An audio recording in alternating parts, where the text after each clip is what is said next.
Hello, boys and girls. We're back in the library for the second chapter of our book, Dealing with Dragons by Patricia C Wrede. I suggest everybody grab a friend. I've got Toothless here. And snuggle up to read. So, the second chapter is called In Which Cimorene Discovers the Value of a Classical Education and Has Some Unwelcome Visitors. Inside, the hovel was dark and cool and damp. Cimorene found it a pleasant relief after the hot, dusty road, but she wondered why no sunlight seemed to be coming through the cracks in the boards. She was still standing just inside the door, waiting for her eyes to adjust to the dark, when someone said crossly, "Is this that princess we've been waiting for?" "Why don't you ask her?" said a deep, rumbly voice. "I'm Princess Cimorene of Linderwall," Cimorene answered politely. "I was told you could help me." "Help her?" said the first voice, and Cimorene heard a snort. "I think we should just eat her and be done with it." Cimorene began to feel frightened. She wondered whether the voices belonged to ogres or trolls, and whether she could slip out of the hovel before they made up their minds about eating her. She felt behind her for the door, and started in surprise when her fingers touched damp stone instead of dry wood. Then a third voice said, "Not so fast, Warog. Let's hear her story first." So Cimorene took a deep breath and began to explain about the fencing lessons and the magic lessons and the Latin and the juggling and all the other things that weren't considered proper behavior for a princess. And she told the voices that she had run away from Satham by the mountains to keep from having to marry Prince Thranduil. "And what do you expect us to do about it?" one of the voices answered curiously. "I don't know," Cimorene said, "except of course that I would rather not be eaten. I can't see who you are in this dark, you know." "That can be fixed," said the voice, and a moment later a small ball of light appeared in the air above Cimorene's head. Cimorene stepped backward very quickly and ran into the wall. The voices belonged to dragons. 5 of them lay on or sprawled over or curled around the various rocks and columns that filled the huge cave where Cimorene stood. Each of the males, there were 3, had 2 short, stubby, sharp-looking horns on either side of their heads. The female dragon had 3, 1 on each side and 1 in the center of her forehead. The last dragon was apparently still too young to have made up its mind about which gender it wanted to be. It didn't have any horns at all. Cimorene was very frightened. The smallest of the dragons was easily 3 times as tall as she was, and they gave an overwhelming impression of shining green scales and sharp silver teeth. They were much scarier in person than in the pictures she remembered from her natural history books. She swallowed very hard, wondering whether she really would rather be eaten by a dragon than marry Thranduil. "Well," said the 3-horned dragon just in front of her, "just what are you asking for us to do for you?" Cimorene stopped short as an idea occurred to her. Cautiously she asked, "Dragons are very fond of princesses, aren't they?" "Very," said the dragon and smiled. The smile showed all her teeth, which Cimorene did not find reassuring. "That is, I've heard of dragons who have captive princesses to cook for them and so on," said Cimorene, who had little idea of what a captive princess did all day. The dragon in front of Cimorene nodded. One of the others, a yellowish-green in color, shifted restlessly and said, "Oh, let's just go ahead and eat her. It will save the trouble." Before any of the other dragons could answer, there was a loud, booming noise, and a 6th dragon slithered into the cave. His scales were more gray than green, and the dragons by the door made way for him respectfully. "Kazul," said the newcomer in a loud voice. "Achoo! I'm sorry I'm late, but a terrible thing happened on the way here. Achoo!" "What was it?" said the dragon to whom Cimorene had been talking. "Ran into a wizard. Achoo! Had to eat him, no help for it. Achoo! Achoo! And now look at me." Every time the gray-green dragon sneezed, he emitted a small ball of fire that scorched the wall of the cave. Calm down, Roxham, said Kazul. You're only making it worse. Achoo! Calm down? When I'm having an allergy attack? Achoo! Oh, bother! Achoo! Said the grey-green dragon. Somebody give me a handkerchief! Achoo! Here, said Cimorene, holding out one of the ones she had brought with her. Use this. She was beginning to feel much less frightened, for the grey-green dragon reminded her of her great uncle, who was old and rather hard of hearing, and whom she was rather fond. What's that? Said Roxham. Achoo! Oh, hurry up and give it here. Kazul took the handkerchief from Cimorene, using 2 claws very delicately, and passed it to Roxham. The grey-green dragon mopped up his streaming eyes and blew his nose. That's better, I think. Achoo! Oh, drat! The ball of fire that had accompanied the dragon's sneeze had reduced the handkerchief to a charred scrap. Cimorene hastily dug out another one and handed it to Kazul, feeling very glad she had brought several spares. Roxham went through 2 more handkerchiefs before his sneezing spasms finally stopped. Much better, he said. Now then, who's this that's lent me all the handkerchiefs? Somebody's new princess, eh? We were just discussing that when you came in, Kazul said, and turned back to Cimorene. You were saying about cooking and so on? Couldn't I do that for one of you for a while? Cimorene said. The dragon smiled, and Cimorene swallowed hard. Possibly. Why would you want to do that? Because then I wouldn't have to go home and marry Thranduil, Cimorene said. Being a dragon's princess is a perfectly respectable thing to do, so my parents couldn't complain, and it would be much more interesting than embroidery and dancing lessons. Several of the dragons made snorting or choking noises. Cimorene jumped, then decided they were laughing. This is ridiculous, said a large, bright green dragon on Cimorene's left. Why? Asked Kazul. A princess volunteering? Out of the question. That's easy for you to say, one of the other dragons grumbled. You already have a princess. What about the rest of us? Yes, don't be stuffy, Warag, said another. Besides, what else can we do with her? Eat her? Suggested the yellowish-green dragon in a bored tone. No proper princess would come out looking for dragons, Warag objected. Well, I'm not a proper princess then, Cimorene snapped. I make Cherry's Jubilee, and I volunteer for dragons, and I conjugate Latin verbs, or at least I would if anyone would let me, so there. Hear, hear, said the grey-green dragon. You see, Warag said, who would want an improper princess? I would, said Kazul. You can't be serious, Kazul, Warag said irritably. Why? I like Cherry's Jubilee, Kazul replied, still watching Cimorene, and I like the look of her. Besides, the Latin scrolls in my library need cataloging, and if I can't find someone who knows a little of the language, I'll have to do it myself. Give her a trial run first, a purplish dragon advised. Warag snorted. Latin and Cherry's Jubilee. And for that, you'd take on a black-haired, snippy little... I'll thank you to be polite when you're discussing my princess, Kazul said, and smiled fiercely.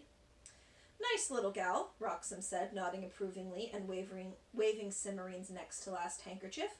Got sense. Be good for you, Kazul. If that's settled, I'm going to find a snack, said the yellowish-green dragon. Warag looked around, but the other dragons seemed to agree with Roxham. Oh, very well, Warag said grumpily. It's your choice after all, Kazul. It certainly is. Now, princess, if you'll come this way, I'll get you settled. Cimorene followed Kazul across the cave and down a tunnel. To her relief, the ball of light came with her. She had the uncomfortable feeling that if she had tried to walk behind Kazul in the dark, she would have stepped on her tail, which would not have been a good beginning. Kazul led Cimorene through a long cave of tunnels and finally stopped in another cave. Here we are, the dragon said. You can use the small room over on the right. I believe my last princess left most of the furnishings behind when she ran off with the knight. Thank you, Cimorene said. When do I start my duties, and what are they, please? You start right away, said Kazul. I'll want dinner at 7. In the meantime, you can begin sorting the treasure. The dragon nodded towards a dark opening on the left. I'm sure some of it needs repairing. There's at least one suit of armor with the leg off, and some cheaper magic swords are probably getting rusty. The rest of it really ought to be rearranged sensibly. I can never find anything when I want it. What about the library you mentioned? Cimorene asked. "We'll see how well you do on the treasure room first," Kazul said. "The rest of your job I'll explain as we go along. You don't object to learning a little magic, do you?" "Not at all," said Cimorene. "Good. It'll make things much easier. Go and wash up, and I'll let you into the treasure room so you can get started." Cimorene nodded and went to the room Kazul had told her to use. As she washed her face and hands, she felt happier than she had in a long time. She was not going to have to marry Thranduil, and sorting a dragon's treasure sounded far more interesting than dancing or embroidery. She was even going to learn some magic, and her parents wouldn't worry about her once they found out where she was. For the first time in her life, Cimorene was glad she was a princess. She dried her hands and turned to go back into the main cave, wondering how best to persuade Kazul to help her brush up on her Latin. She didn't want the dragon to be disappointed in her skill. "Draco Draconum Draconi," she muttered, and her lips curved into a smile. She had always been rather good at declining nouns. Still smiling, she started forward to begin her new duties. Cimorene settled in very quickly. She got along well with Kazul and learned her way around the caves with a minimum of mishaps. Actually, the caves were more like an intricate web of tunnels, connecting caverns of various shapes and sizes that belonged to individual dragons.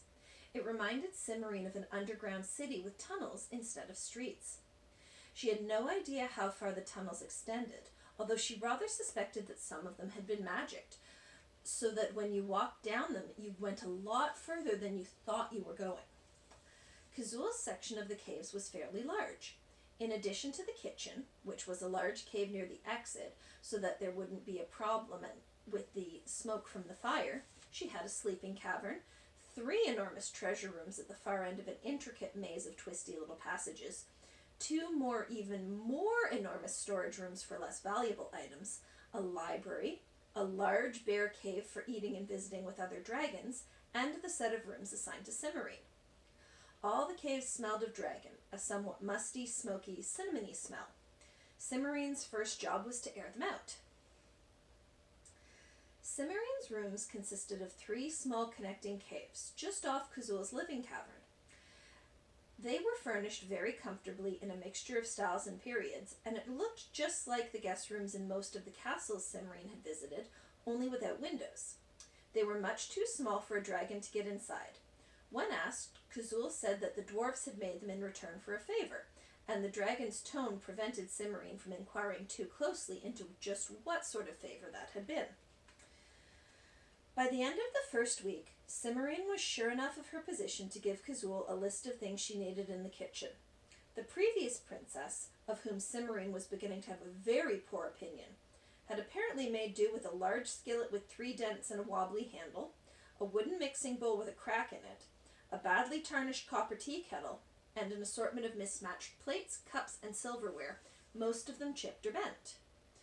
Kazul seemed pleased with the request, and the following day Cimorene had everything she had asked for, except for a few of the most exotic pans and dishes. This made cooking considerably easier and gave Cimorene more time to spend studying Latin and sorting treasure. The treasure was just as disorganized as Kazul had told her, and putting it in order was a major task. It was sometimes hard to tell whether a ring was enchanted, and Cimorene knew better than to put it on and see. It might be the sort of useful magic ring that turned you invisible, but it also might be the sort of ring that turned you into a frog.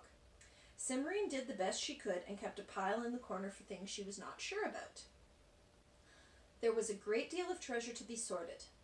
Most of it was stacked in one of the innermost caves, in a large untidy heap of crowns, rings, jewels, swords, and coins, but Cimorene kept finding things in other places as well, some of them quite unlikely. There was a small helmet under her bed, along with a great deal of dust, a silver bracelet set with opals on the reading table in the library, and 2 daggers and a jeweled ink pot behind the stove. Cimorene collected them all, along with the other things that were simply lying around in the halls, and put them back into the storerooms where they belonged, thinking to herself that dragons were clearly not very tidy creatures.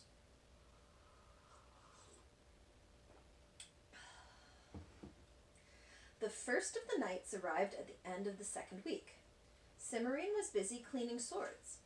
Kazul had been right about their condition. Not only were some of them rusty, but nearly all of them needed sharpening. She was polishing the last flakes of rust from an enormous broadsword when she heard someone calling from the mouth of the cave. Feeling somewhat irritated by the interruption, she rose and, carrying the sword, went to see who it was. As she came near to the entrance, she was able to make out the words that whoever it was shouting. "Dragon, come out and fight! Fight for the Princess Cimorene of Linderwall!" "Oh, honestly," Cimorene muttered and quickened her step. "Here, you," she said as she came out into the sunlight. Then she had to duck as a spear flashed through the air over her head.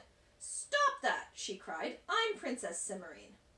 "You are?" said a doubtful voice. "Are you sure? Cimorene raised her head cautiously and squinted. It was still fairly early in the morning, and the sun was back of the person standing outside the cave, so that it was difficult to see anything but the outline of the figure against the brightness. "Of course I'm sure," Cimorene said. "What did you expect? Letters of reference? Come around here where I can see who you are, please." The figure moved sideways, and Cimorene saw that it was a knight in shiny new armor, except for the legs, where the armor was dusty from walking. Cimorene wondered briefly why he hadn't ridden, but decided not to ask. The knight's visor was raised, and a few wisps of sandy hair showed above his handsome face. He was studying her with an expression of worried puzzlement. "What can I do for you?" Cimorene said, after several moments had gone by and the knight still hadn't said anything. "Well, if you are the Princess Cimorene, I've come to rescue you from the dragon," the knight said. Cimorene set the point of the broadsword on the ground and leaned on it as if it were a walking cane.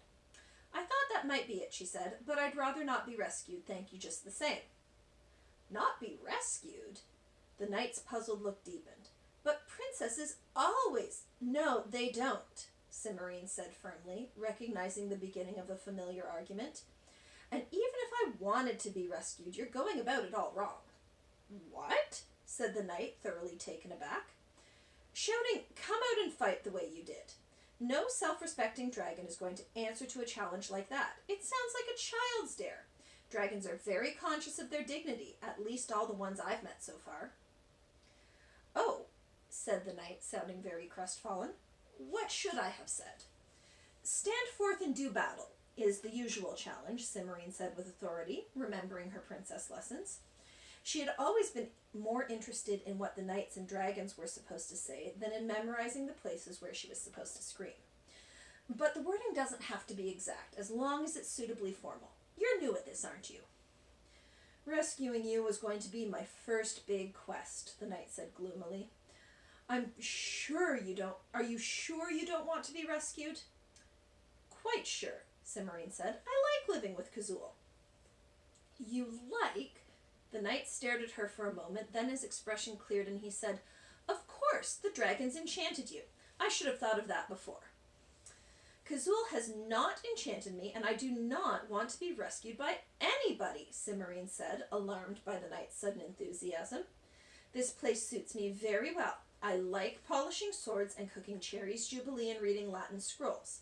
If you don't believe me, ask anyone in Linderwall. They've been complaining about my unprincess-like behavior for years." "I did hear something about fencing lessons," the knight said doubtfully. "But knights aren't supposed to pay attention to that kind of thing. We're supposed to be above rumors and gossip." "The fencing lessons were just the beginning," Cimorene assured him. "So you see why I'm perfectly happy being a dragon's princess." Yes," said the knight, but he did not look convinced. "Speaking of dragons, where's yours?" "Kazul's not my dragon," Cimorene said sharply. "I'm her princess. You'll never have any luck dealing with dragons if you don't get these things straight. She's gone to the enchanted forest on the other side of the mountains to borrow a crepe pan from a witch she knows."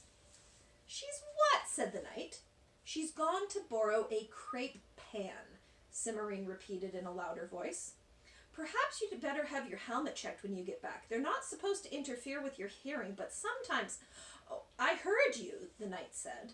"But what does a dragon want with a crepe pan?" "She doesn't want it. I do. I found a recipe in the library that I want to try, and the kitchen just isn't equipped to handle anything but the most ordinary cooking. Kazul will fix that eventually, but for the time being we have to borrow things like crepe pans and souffle dishes."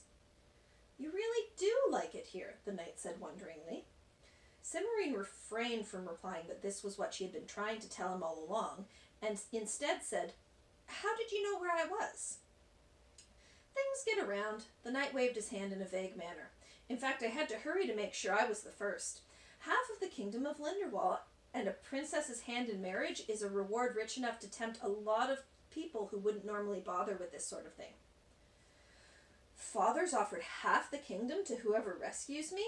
Cimorene said incredulously. "That's more than all my sister's dowries put together." "It's the usual thing in cases like this," the knight said mildly. "It would be," Cimorene said in tones of deep disgust. "Well, at least you can go back and tell them I don't want to be rescued. Maybe that will keep anyone else from coming up here." "I can't do that," the knight said. "It's just not done," Cimorene finished. "I understand perfectly." She gave him a polite farewell, more because she had been well brought up than because she felt like being polite, and sent him back on his way. Then she went into the cave and polished the broadsword until it was mirror bright, which relieved her feelings a little.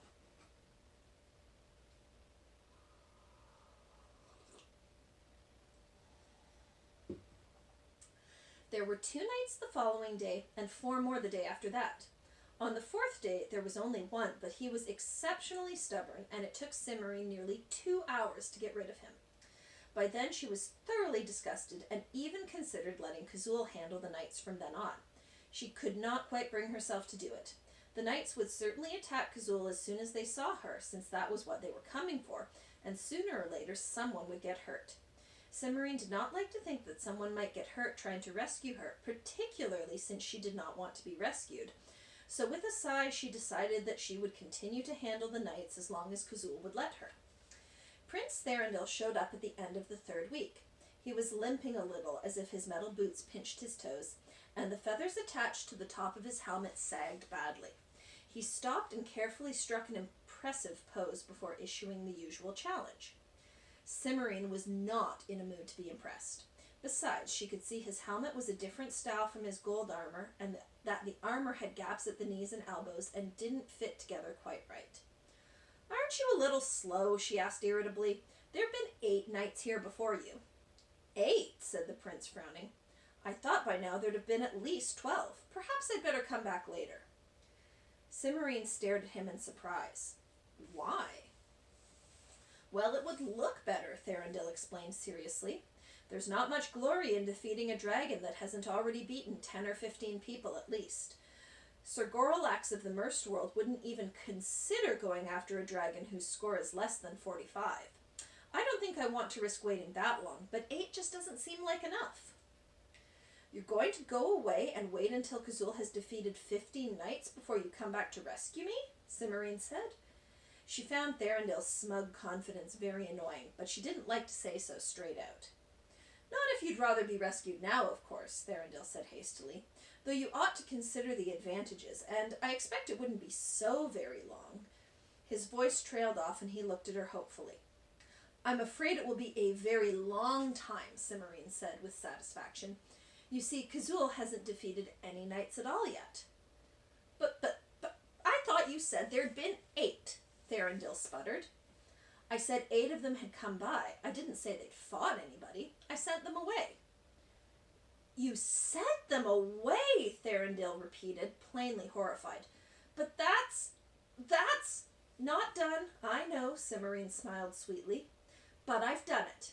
And I intend to go on doing it, so you might as well go home and warn your friends. They'd feel so foolish, you know, if they came all this way into the mountains to rescue me, and then had to turn around and go back home without doing anything." "They certainly would," Thorindel said indignantly. "What do you mean by playing these kind of tricks? Don't you want to be rescued?" "No," said Cimorene, losing her patience at last. "I don't, and I'm tired of constantly having my work interrupted. So go away and don't come back." "You can't possibly mean that," Thorindel said. "Besides, everyone expects me to rescue you." "That's your problem," Cimorene told him. "I'm going to fix dinner. Goodbye." Before he could say anything else, she turned and ducked back into the cave, hoping the prince wouldn't follow. And And that's the end of chapter 2. I will be posting the next chapter hopefully on Wednesday, so I'll see you soon then. For now, everyone keep well and have a marvelous, magical Mooncake Monday.